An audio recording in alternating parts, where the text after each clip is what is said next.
to another episode of Curtain Call Conversations. I'm here today with Mark Janicello, who will be starring in the Finellis Musical at Wonderville in London this June. How are you today, Mark? I'm very well, thank you. Thanks for Good. having me on the show. Yeah, absolutely. I mean, the show sounds fascinating. Like when I read what it's about, I mean, has been a film. Yes. So what was the inspiration to bring it sort of in a musical form to the stage?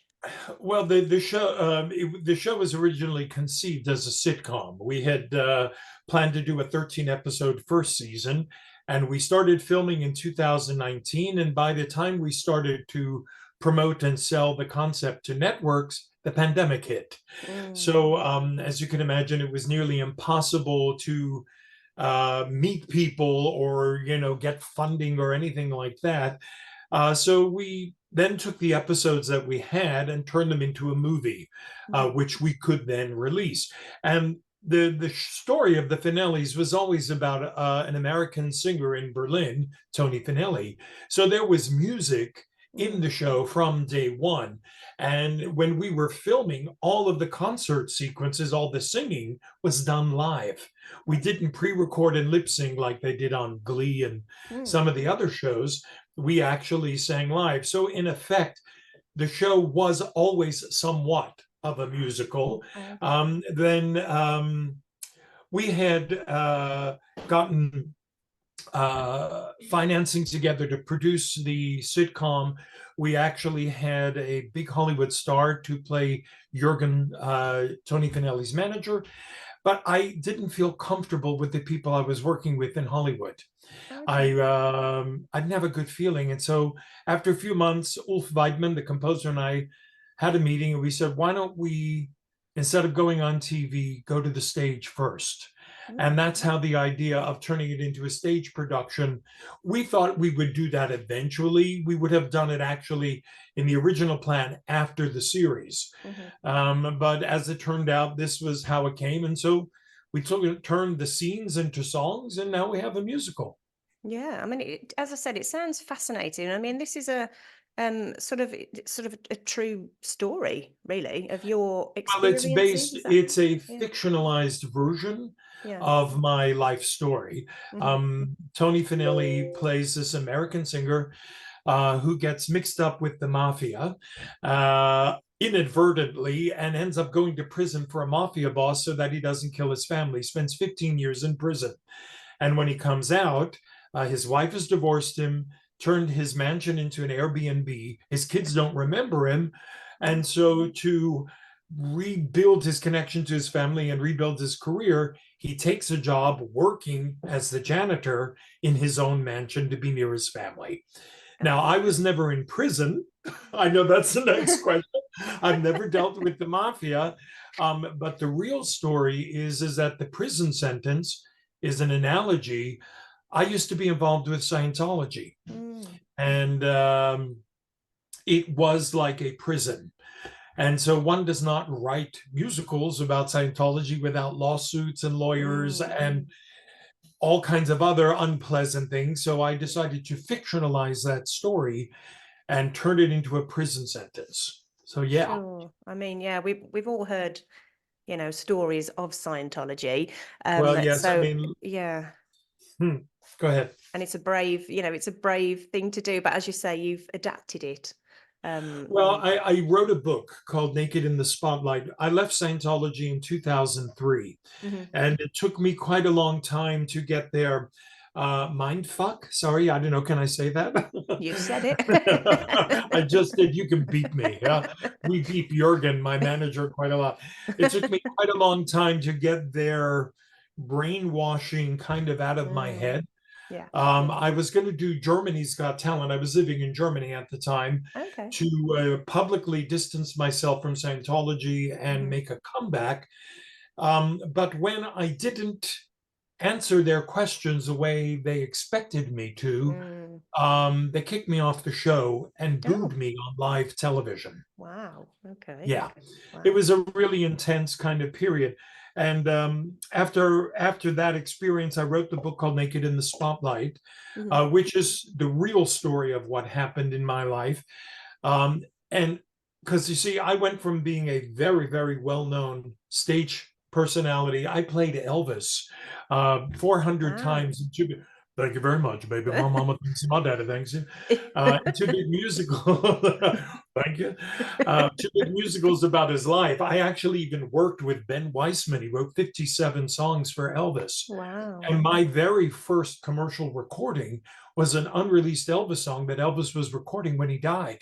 Oh gosh. Wow. So I have some proper credentials in the Elvis world. Yeah. I have to speak British a bit for you. My very bad imitation of British.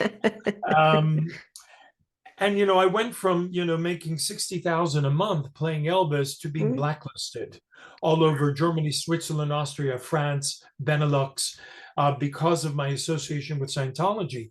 And I Wow. somehow got caught between the German CIA. It's called the Verfassungsschutz, which is the Office for the Protection of the German Constitution. I think MI6, or what is it called? Right. Am I? MI5, MI6 would be Yeah. the equivalent here Yeah. in England, and the Scientology organization. And I got stuck in between, and I was like a target. So was all of that tragedy has been turned into comedy uh, Yeah. in the musical. Yeah. I mean, if you can't cry, you've got to laugh, haven't you? I mean, it's just it's one of those, isn't it? I mean, what fascinating. I mean, it's just completely fascinating. So It's for off the us to be wall. able, yeah, so for us to be able to see this in London, I think is going to be fantastic. So have you performed over in the UK before? Yes, many many years ago, I played Mario Lanza in a big musical about his life, and there was interest from some West End producers about doing the show in the UK. There was at that time a musical called The Last Serenade, also about Lanza, that didn't do too well because the gentleman singing Mario didn't sing very well, which is a bit of a problem when you play Mario Lanza. Yeah. So I was going to do that in the UK. We had some song rights issues with some of the Okay. composers. Yeah. But I did do a world premiere oratorio that was written for me at the Arundel Cathedral All right. called Crossing Brooklyn Ferry by a British composer named Graham Todd, which was written for me. Wow.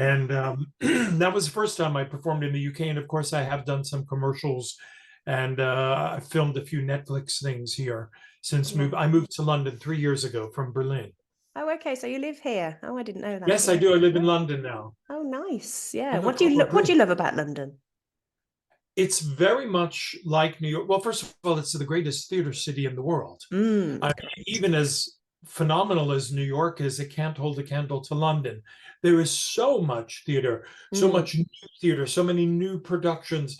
And the cost of producing in London is about a fifth of what it is in New York. So Yeah. you have like the cultural excellence that you have in New York, but you have a higher quality of life, even if the weather leaves much to be desired. Yeah, I But know. I I love the know. energy of the city. I love the creativity Mhm. of Londoners. Like in New York, everybody's striving to do something more, to be something more. Mm, That's what gives, even though the social net to catch people in England is much stronger mm. than it is in the United States. America's really, you know, eat or be eaten.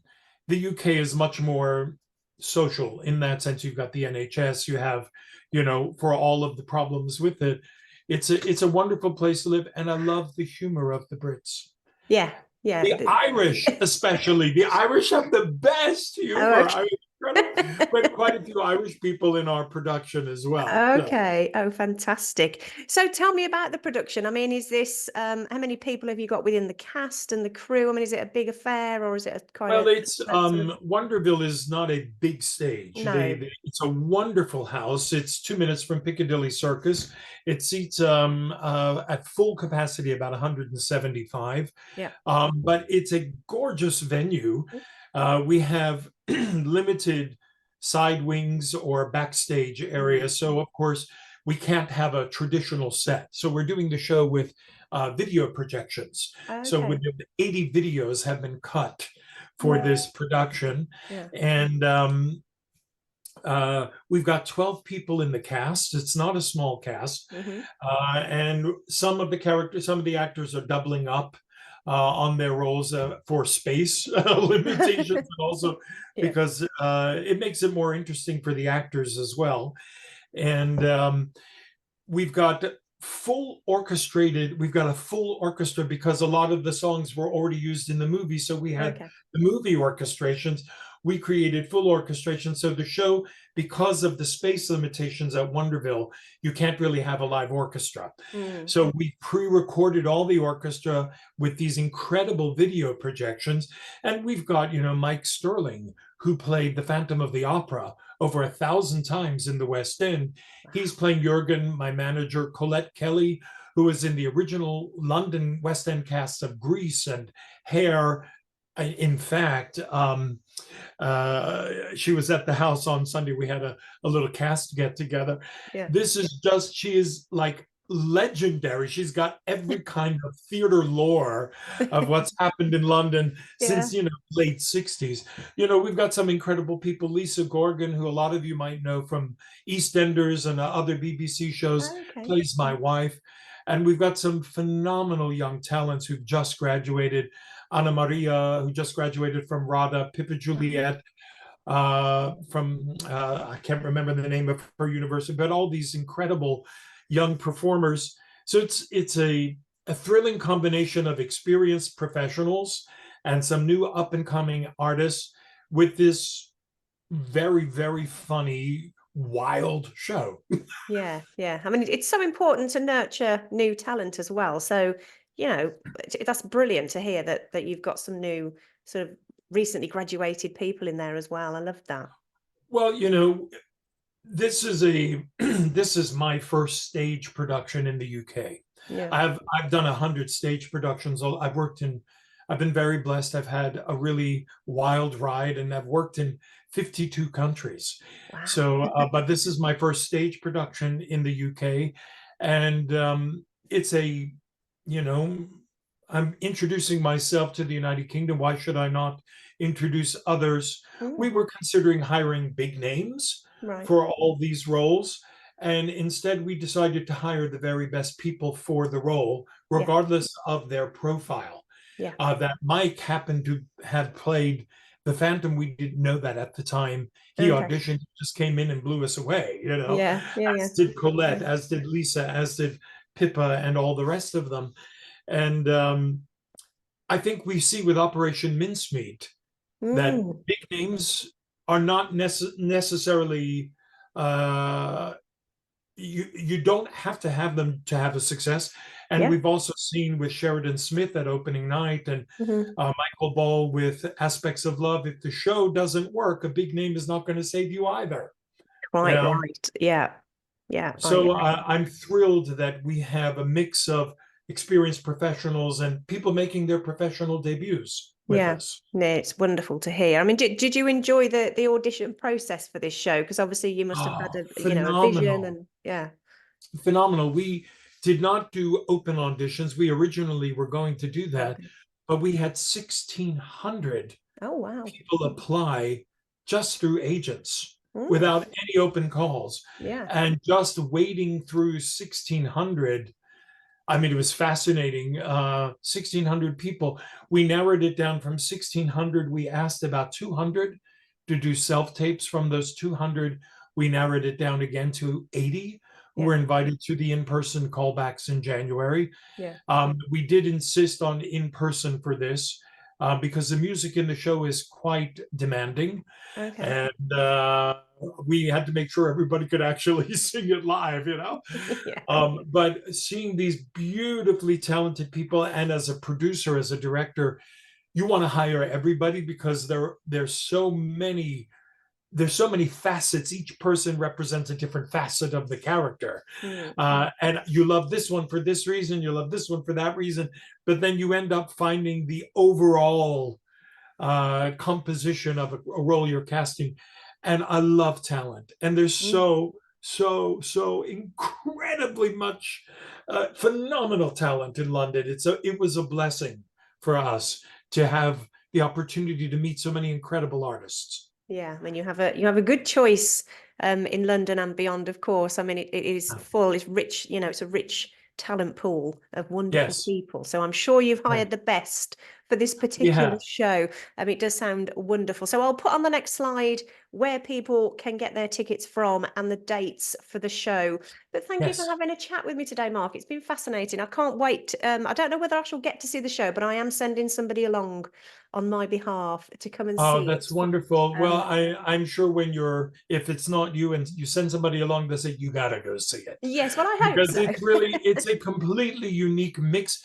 And I don't want to give away too much, but there is actual animation in the show as Oh, well. oh, okay. Oh, Wow, that so it's sounds family comedy, drama, animation, and the most amazing music you've ever heard.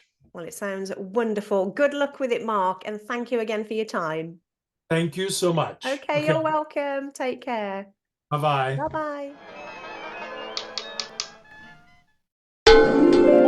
Hear me, Tony, a Finelli, the once and future king. Thank you very much. He has a golden throat. This man was born to sing. His agent was the yang to his Italian yin, but they signed away their lives to a big criminal ring. Now the dupes become the super in the house he used to own. Tony's eating humble pie. She's his ex, his kids are grown. Who'd have thought that a Finelli would do windows and floors while he's knocking at Fame and Fortune's door? Hello, can I come in? Yes, here's Tony Finelli. He takes it on the chin. After 15 years where life was always set on spin, lands on his feet or on his belly. He stands up with a grin. So meet Tony Finelli, an American in the